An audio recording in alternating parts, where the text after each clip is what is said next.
birrina liqeeysi nikaan siidhadha sinjee waadallee walii seenta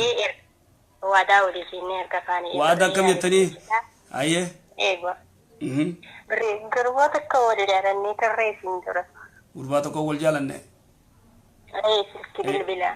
bilbilaan wal jaalattan ayyeetti fuuf erga wal jaalanne waadaa walii gallee tole jedhee innis jaanis nikaa hidhanna jedhee ragata jedhee amma birri harkaan qabu birri akkuma nama sobamuutitti sobaman jechi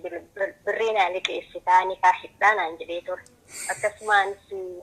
dhaab birri naa liqeeysi nikaan siidhadha sinjee waadallee walii seenta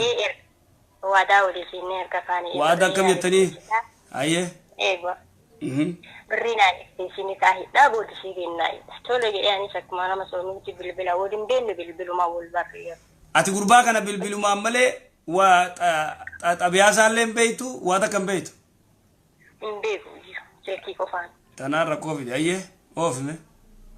erga akkas ta'e birri irra ergee maatii isaa irratti innis biyya kana jira garuu waliin beellu meeqa irratti ergite birrii meeqa irratti ergite birri Itoophiyaa birri 30,000 ayyee irratti ergite inni nikaas hidhata birrii saniin birri saniin maatii kennan maatii isaa erge innis biyya kana jira garuu waliin beellu waliin argine malee biyyuma tokko keessa taanii gargar jirra ayyee ashiyaasii maatii isaa irra lakkoofsa maatiin ergee boodasii kan falayyaa akkasuma qarshiin maatii isaa bira ga'ee nikaa maatii kiyya ka isaa kiyya ergee nikaan hidhame yaa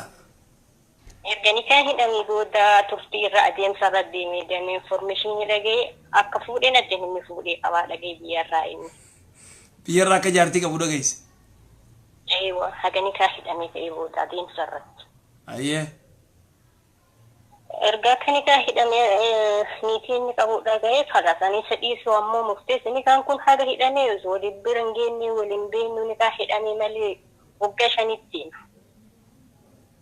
waggaa eega nikaasii hidhate waggaa 5 atillee nikuma isaatiin taa'u jirta anillee nikuma isaatiin taa'u jira waan irraa hiikees hin qabu waan anis ofirraa hiikeen qabu utuma akkasii jirru inni qabamee biyya gale